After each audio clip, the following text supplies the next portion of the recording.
Bonjour et bienvenue dans ce tutoriel concernant Excel 2010 et les formules min et max.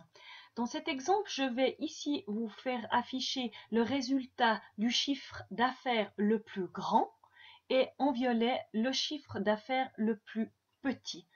Donc là, c'est un exemple où il y a très peu d'informations, mais lorsque nous avons un tableau qui fait des milliers de lignes, on ne va pas dérouler notre classeur, notre fichier pour identifier quel est le chiffre le plus grand dans la colonne ou quel est le chiffre le plus petit dans la colonne ou quel est le gagnant d'une course qui a couru le plus rapidement ou celui qui a couru le plus lentement dans tous nos concurrents. Donc ces deux formules sont très utiles pour identifier le chiffre le plus élevé et le chiffre le plus petit. Donc pour ceci, nous allons utiliser l'assistant qui va nous aider dans l'inscription de cette formule. Donc on se positionne à l'endroit où l'on veut introduire notre résultat.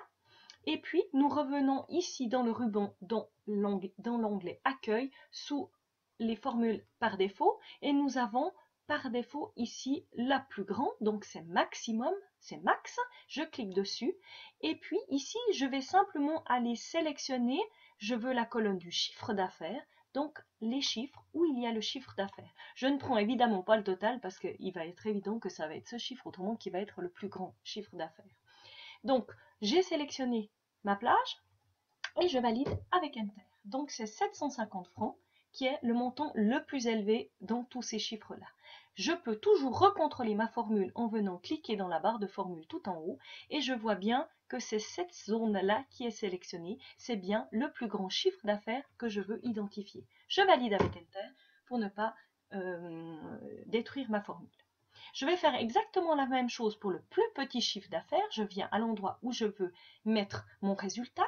Je viens dans le ruban sous l'onglet Accueil. Je clique sur Somme automatique et je prends Min puisque je veux je veux déterminer le plus petit chiffre d'affaires. Donc je prends Min, la formule Min. Je double-clique dessus.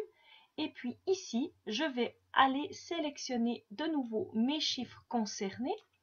Donc, je veux déterminer le minimum dans cette plage-là, de la cellule F5 à la cellule F7.